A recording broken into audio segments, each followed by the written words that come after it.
Welcome to Uncommon Knowledge. I'm Peter Robinson. Be sure to follow us on Twitter, if you would, at twitter.com/UNCKnowledge. Twitter.com/UNCKnowledge. Comment, ask questions, suggest guests.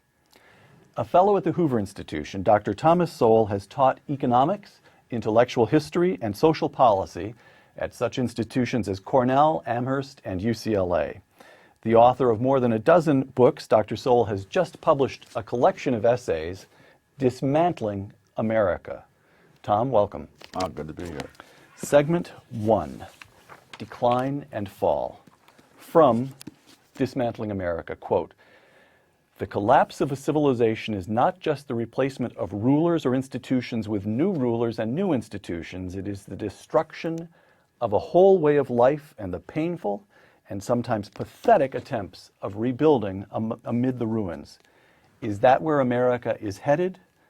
I believe it is." Close quote. Now, whatever troubles we have, it's still the richest, most powerful nation in the world. We're still fundamentally at peace. Some soldiers in Iraq, some soldiers in Afghanistan, some in Germany, some in South Korea, but relatively small wars by historical standards in Afghanistan and Iraq. How can you say such a thing? Well, you know, that description would also have fit the United States on December 6, 1941. So it's like the argument that was used when I used to question whether Social Security was fiscally sound. And I said, Social Security has never missed a payment. It's never been a day late or a dollar short. I said, that's always true right up to the moment of collapse. Again, from Dismantling America. While the Obama administration is not the root cause of the ominous dangers that face this country at home and abroad, it is the embodiment, the personification, and the culmination of dangerous trends that began decades ago. How does the President of the United States embody dangerous trends? How do you see this man? Oh my gosh. I see him as someone who all his life has been associated with and part of a group of people who fundamentally don't believe in the principles of this country. Not only people, the most obvious example, obviously, is Jeremiah Wright. People like Bill Ayers, whom he's tried to disavow. But people who fundamentally think that we're on the wrong track, we have the wrong principles, and we need to be changed, whether we want to be or not. Tom, you mentioned Jeremiah Wright, his pastor at a church in Chicago. You mentioned Bill Ayers, who was a former member of the Weather Underground. The Weather Underground, exactly. What about his formation, his intellectual formation at Columbia, Harvard Law School? Well, as he himself says, he always sought out the most radical people. He worked as a community organizer. I don't think most people stop and think, what does a community organizer do? He doesn't organize a community. It's not bake sales. Huh? It's not bake sales he's organizing. No, he's not telling people in the community how to shop better and stuff like that. He is mobilizing all the resentments, organizing them in order to put them into a battle to get what they want from other people. Now, you talk about Barack Obama as embodying dangerous trends, quote, that began decades ago. Oh, yes. When? This is during your lifetime, during your adult lifetime? Yes, and perhaps even a little earlier. But I think what you see most clearly, I think, in the academic world, are people who don't think that this country is a great country. One example of a colleague of mine who teaches at Harvard, after 9/11, put an American flag on his car. And his colleagues said, what is that for? When I visited Berkeley in the aftermath of 9/11, when there were flags everywhere, I did not see one flag on the Berkeley campus, on any of those expensive houses. When I was coming back from Berkeley, the first American flag I saw was in a low-income black neighborhood in Elkland. These are people who consider themselves citizens of the world, and that the rest of us are so lucky to have them here to change America, so that people like us don't have a voice. And of course, the whole way that Obama has operated with these enormous bills that no one has ever had time to read, that they rush through, where they're putting people in power who don't have to go through the confirmation process, so that we don't find out what they're like except if there's an expose on Fox News or someplace. I mean, his whole thing has been to circumvent the American public in order to put in things that they clearly don't want as shown by the polls, as shown by this recent repudiation in Missouri. All right, that's a question. Barack Obama won by about 7 percentage points. That's the biggest for a Democratic presidential candidate. Bill Clinton won by 8. FDR won by big. But he's in the top 3 Democratic finishers in the last 7 decades. Barack Obama is. So here's the question. You've described him, you've described the academic elites. To what extent the American people voted for him? Yes. To what extent do you see a corrosion of values among the American people themselves on the one hand? On the other hand, to what extent is there just a kind of creeping takeover by an elite that fails to share, that is opposed to the values that most Americans share? There's both things. And I think part of the reason so many people voted for him was that what they got through the media was so filtered that they poo-pooed this man having been a member of a church run by a ranting racist because they wanted to believe that he was going to be a unifier. Community organizers don't unify. They divide, they polarize. That's how they get what they want. I never thought of Acorn as a unifying force in American life. And this man is not. But of course, if they don't know that, then of course they may vote for him. So it's the press, it's Barack Obama and the administration, it's the elites at academic institutions. But it's not just a thing that happened now. Long before Barack Obama's name became known, there was this attitude, essentially repudiating the principles of the country. I mean, it started, I think, with Woodrow Wilson, who was the first president of the United States to openly say that the Constitution, needed to be superseded. And he didn't mean that there needed to be amendments to the Constitution, which anybody can be for, but that the courts should do this. In other words, to circumvent the voting public, and put in the things that the judges think ought to be put in, irrespective of what the Constitution says. Segment 2, Dismantling America. 2 quotations. The first comes from your book, Dismantling America. This segment is on marriage. Justice Oliver Wendell Holmes, you write, said that the life of the law has not been logic but experience. Vast numbers of laws have accumulated and evolved over the centuries based on experience with male-female unions. There is no reason why all those laws should be transferred willy-nilly to a different kind of union, one with neither the inherent tendency to produce children or the inherent asymmetries of relationships between people of different sexes. That's quotation 1. Here's quotation 2. U.S. District Judge Vaughn Walker, ruling in Perry versus Schwarzenegger on August 4th. Quote, gender no longer forms an essential part of marriage. Close quote.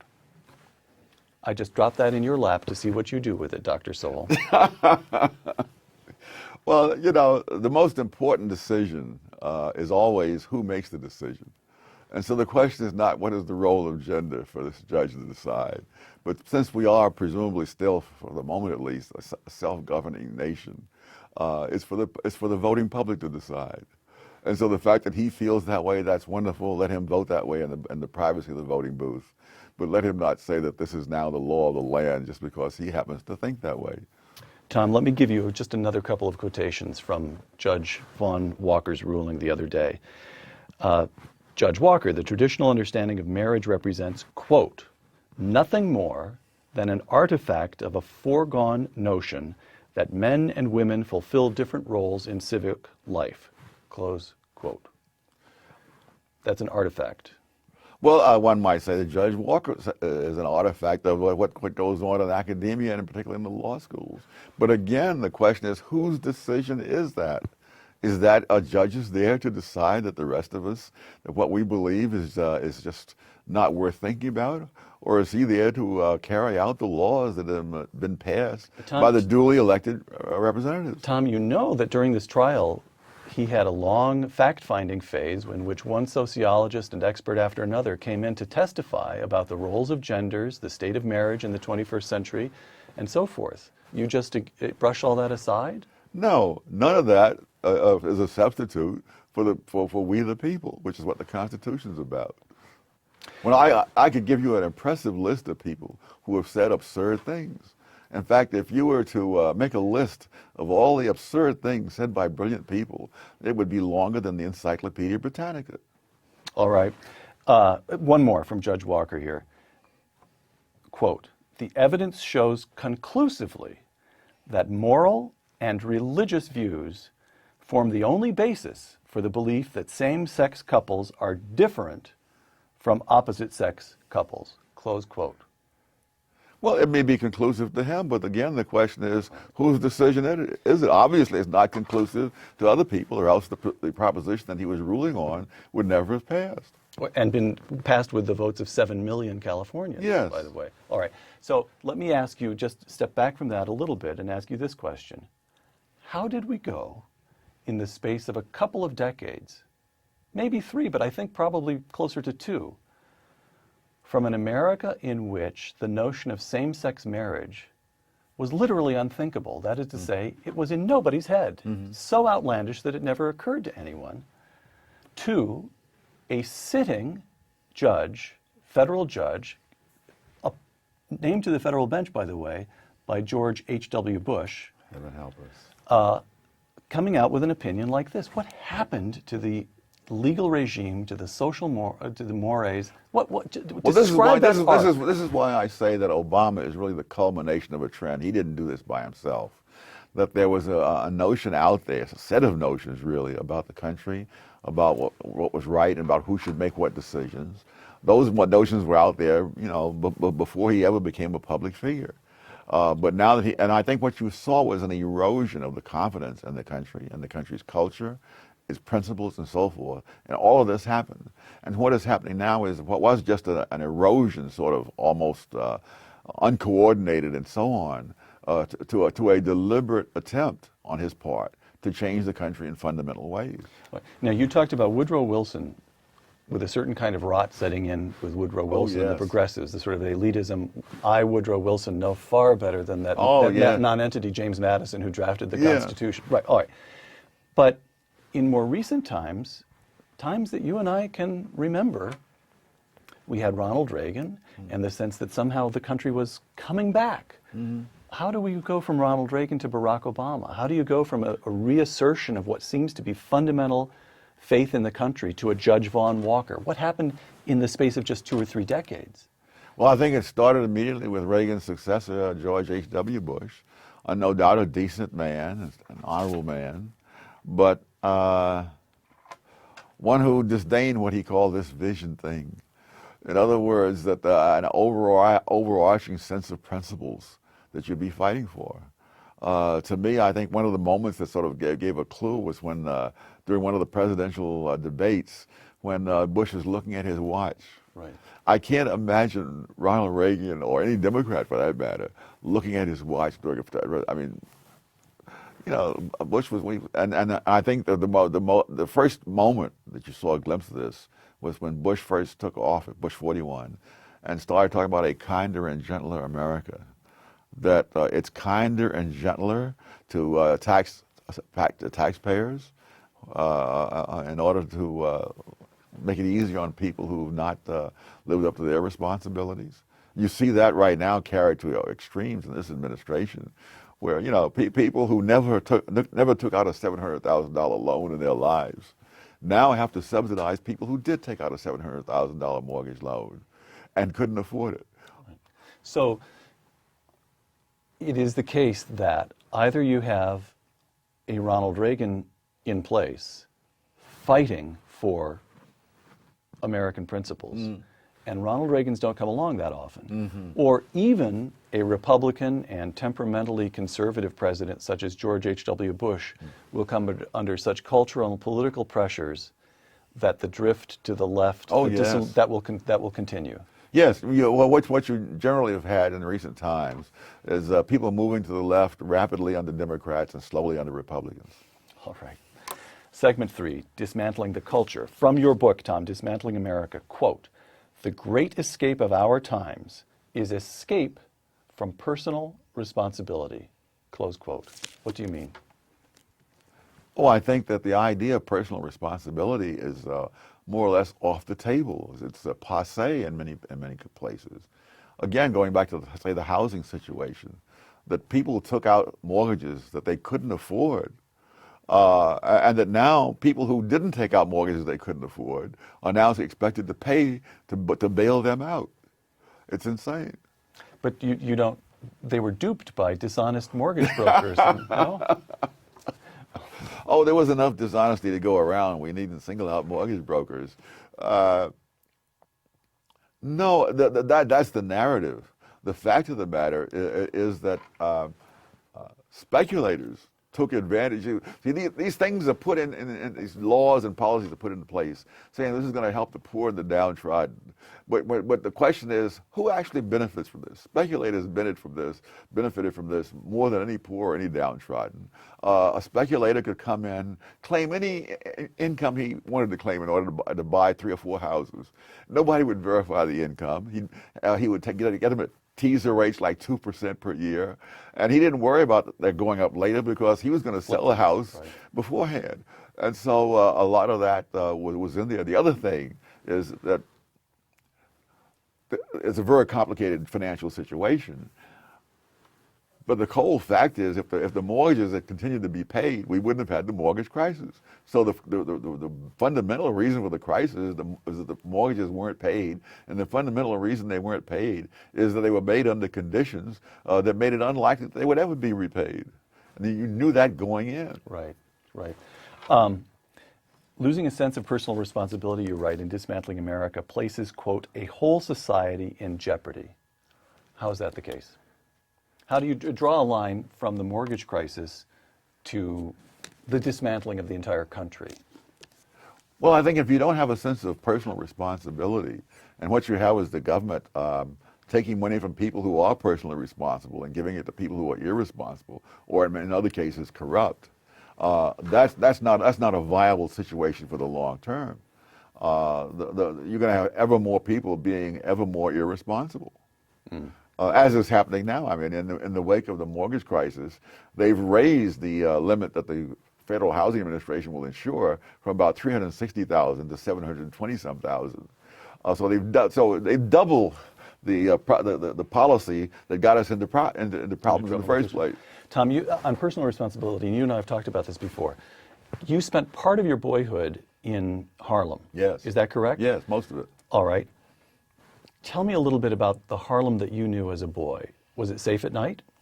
Yes, when I would wake up in the middle of the night, I would get up, get dressed, and go out to a corner newsstand where there was a little old man who was white selling newspapers in Harlem at midnight. Now today, he and I would both be taking in for mental observation. You know. How were the schools in the Harlem of your boyhood? Oh, they were among the best in the country. Public schools. Public schools. Public I schools. only went to public schools. I have data on the actual test scores of kids in Harlem. They were almost identical with the kids in the Lower East Side, who were almost all white. And nobody was concerned about giving me school lunches and stuff like that. They didn't ask me whether my home was broken or not. They just told me what I was supposed to do, and they made damn sure I did it. Do your homework, get your assignments in. That's it. Tom, what happened between the Harlem of your boyhood, which would be what, late 40s to the mid 50s or so? 40s. I went, my first school I attended in Harlem was 1939. Oh, real? All right. So you grew up you were there during the Second World War. Oh, yes. All right. So take me from the Harlem of your boyhood in this theme of personal responsibility to the Harlem of the 70s and 80s. Oh, there you got the teachers became social workers, social theorists. They became propagandists for all kinds of new fads. And I guess the test was whether they made the teachers feel like it was exciting and it made the students feel good about themselves. So, of course, they end up with no education that's worth talking about. And what about the crime rates? Oh my goodness, the crime rates are much lower. I gave a talk. Much lower when you were a boy, but yes. So what do you attribute the rise in crime? Oh, the rise in the idea that we have to look for the root causes of crime rather than put the bad guys in jail. All right. So there's the dissolution of the sense of personal responsibility that the teacher is to teach, the child is to do his homework. criminals are to be picked up and put in jail. Yes.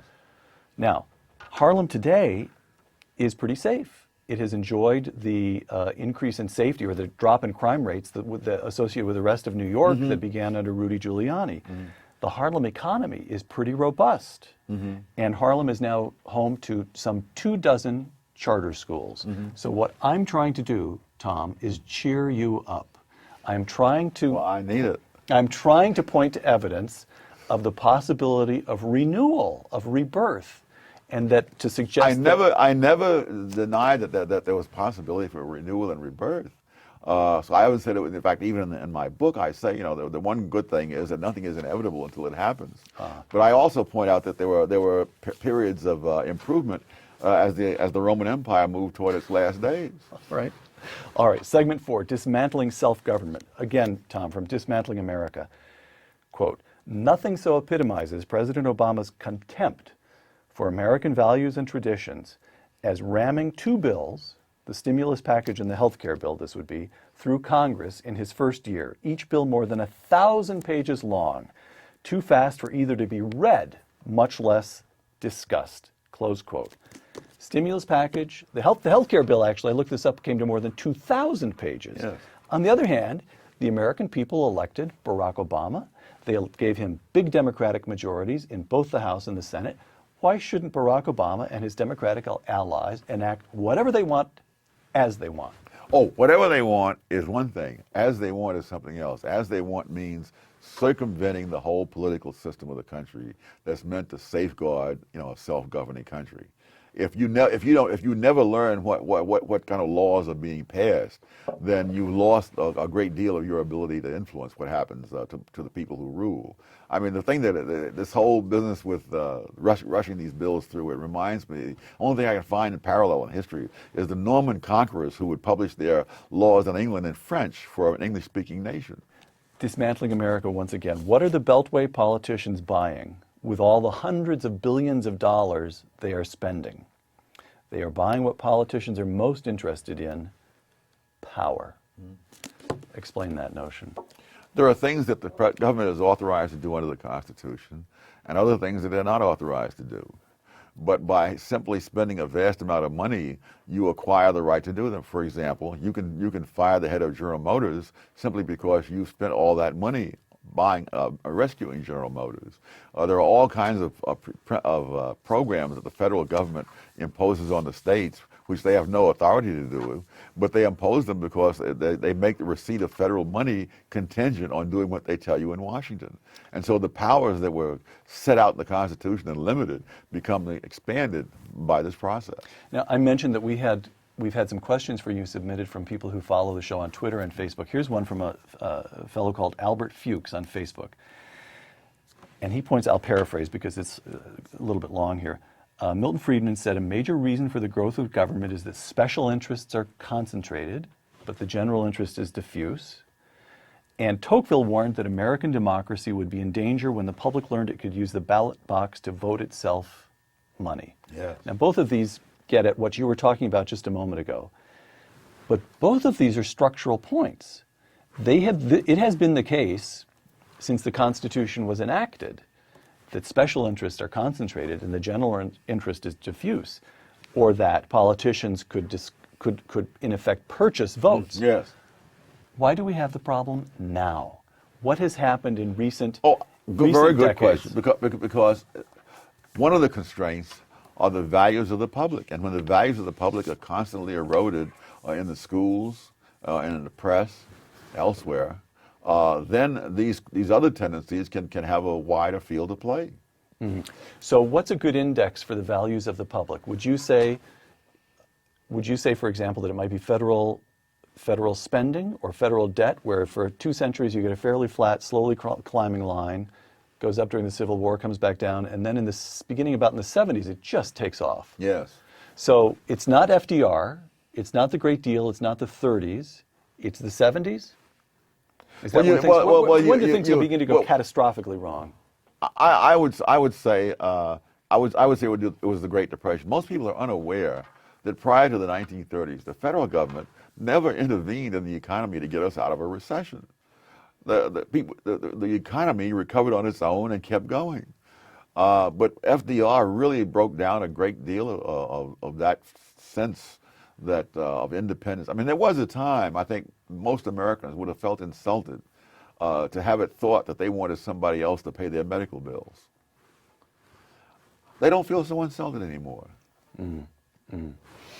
All right. This is what I'm trying to get at. This on the one hand, you've got an elite that is effectively engaging in a slow motion hijacking of America. That's Yes. a crude way, but Yes. one way of putting it. But at the other hand, you've got more and more Americans who either like the idea of being hijacked, are too worn out to fight it anymore. I'm trying to get your sense of the extent to which the public itself is Oh yes. is dispirited. Well, the ideas of the '60s, the idea that if you had a grievance, you didn't have to obey the law. Historian Paul Ray of Hillsdale College, he grants, we did a shoot with Paul Ray, and he grants a great deal of what you've been saying here, Tom. But, now listen to Paul Ray. Quote, "The political moment in which we live is a moment of great, great hope," close quote. How so? Because by overreaching so dramatically, President Obama has roused the American people to reclaim their old liberties. The Obama administration, Paul Ray argues, this is a quotation, is, quote, "a gift to the friends of liberty," close quote. I hope he is right and that I am wrong. And you don't, are you encouraged by the Tea Party, by the polls that show that? Oh yes, Okay. yes. But there is such a thing as a point of no return, and I think then the real question is whether he can take us there, and that's why I think that the fall 2010 elections are, on my judgment, one of the most, if not the most important election we've ever held. Because if he doesn't get stopped in this fall's election, I don't know how he'll ever be stopped. For one thing, people talk about his falling in the polls. He's still in the 40s. If he can somehow make millions of illegal immigrants legal and voters before 2012, he can get a second term. And I doubt if there's, I see that as a point of no return. So getting some substantial portion of the 12 million illegal immigrants in this country, the vote. Yes. That would be a direction, step toward the point of no return. Yes. Domestically, what other, is Obamacare? Obamacare is reversible, or at least its ill effects can be contained. It all comes down to November 2010. Oh, this year. If it's not stopped now, it won't be stopped. All right. So November 2nd, 4th, I can't remember which is election day. You have one specific date in American history which you can name right now that you consider absolutely crucial. Oh, absolutely. It's almost like the great military battles, you know. Charles Markel at the Tours. Yes, 732. Yes. I actually looked that up just yesterday for a separate reason. Or the siege of Vienna in 1532. You know, had those things gone the other way, it would be a totally different world today. We're into segment 5, which I had in my notes titled "The Point of No Return." You mentioned in Dismantling America such a point in foreign policy. Let me quote you, Tom. "Iran is advancing step by step toward nuclear weapons. While the Europeans wring their hands and the United Nations engages in leisurely discussion. When Osama bin Laden has nuclear weapons, the choice will be between knuckling under and watching American cities blasted off the face of the earth. That is the point of no return, and we are drifting toward it." Yes. Close quote. Nothing you've seen since you wrote that causes you to reconsider or mute your views? No.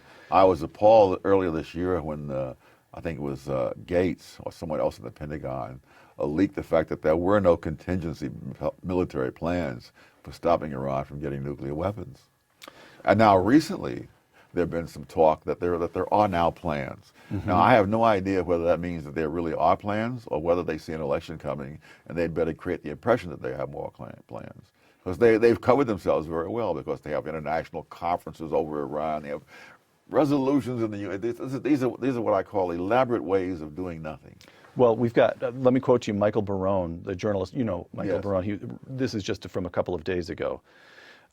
Quote, Time magazine's Joe Klein and the American Interests' Walter Russell Mead suggested to me that the Obama administration is seriously considering a military strike against Iran.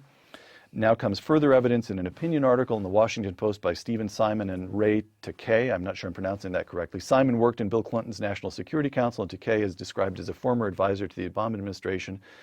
Their article takes seriously the possibility that the president will order such an attack. And your answer to that is that could be nothing but cheap leaking. Yeah, I'll believe it when I see it. All right. In fact, he doesn't have to do that. All he has to do is not interfere if the Israelis want to do it. I saw someplace where Saudi Arabia has indicated that the Israelis could fly over Saudi Arabia to get there.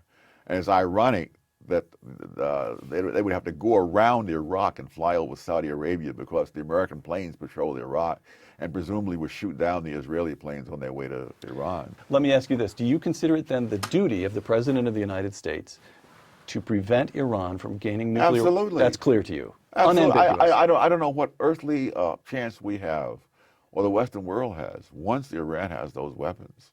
You know, it took two weapons. What about this notion of deterrence? It worked during the Cold War. Yeah, the Russians did not want us to blast Moscow off the map. The Iranians have said themselves, going back to Ayatollah Khomeini, that their top priority is not Iran, but Allah. And so if they get into a war in which Iran is knocked out, but they then strike a blow for Allah, they're happy with that. And failing any serious sign that the United States would attack, would you say that it's the duty of the Prime Minister of Israel and his cabinet to order an attack? Oh, absolutely. But think of how pathetic this is, that the fate of the United States of America would be in the hands of a country smaller than Lake Michigan. One final time from Dismantling America. To follow Rome, one of the greatest civilizations of all time, as it degenerated and fractured, is especially painful in view of the parallels to what is happening in America in our own times. Close quote. Yeah.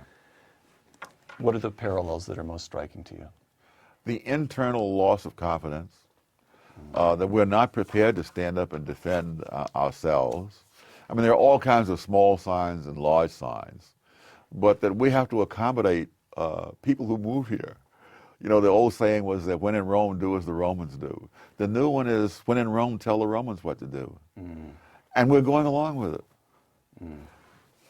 Tom, let me close this out by getting your kind of a broad civilizational view here. 4th century.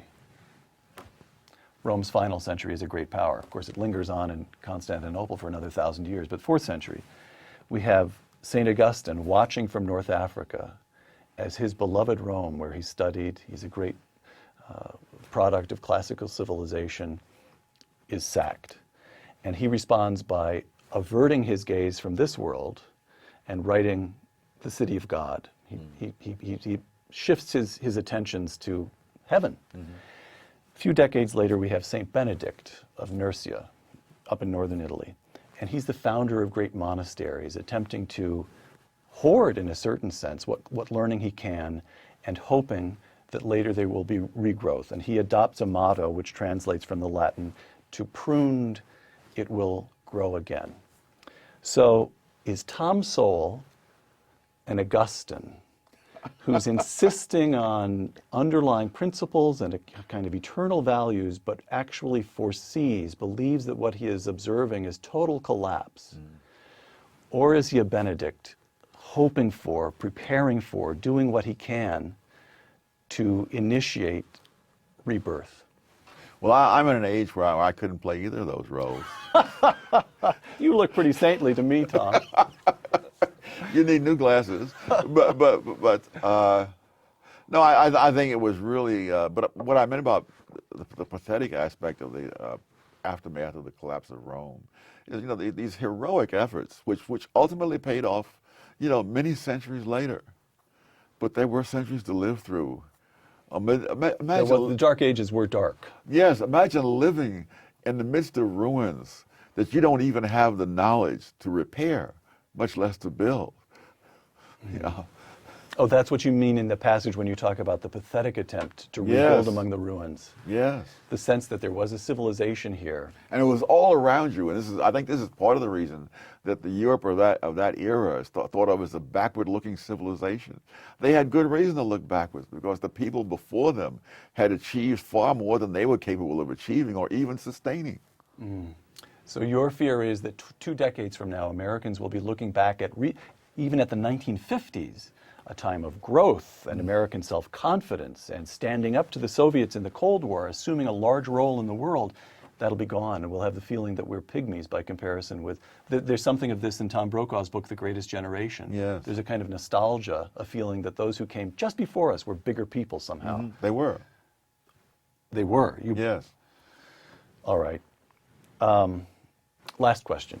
If you could offer one sentence of counsel to the President of the United States, what would you say, Tom? Resign.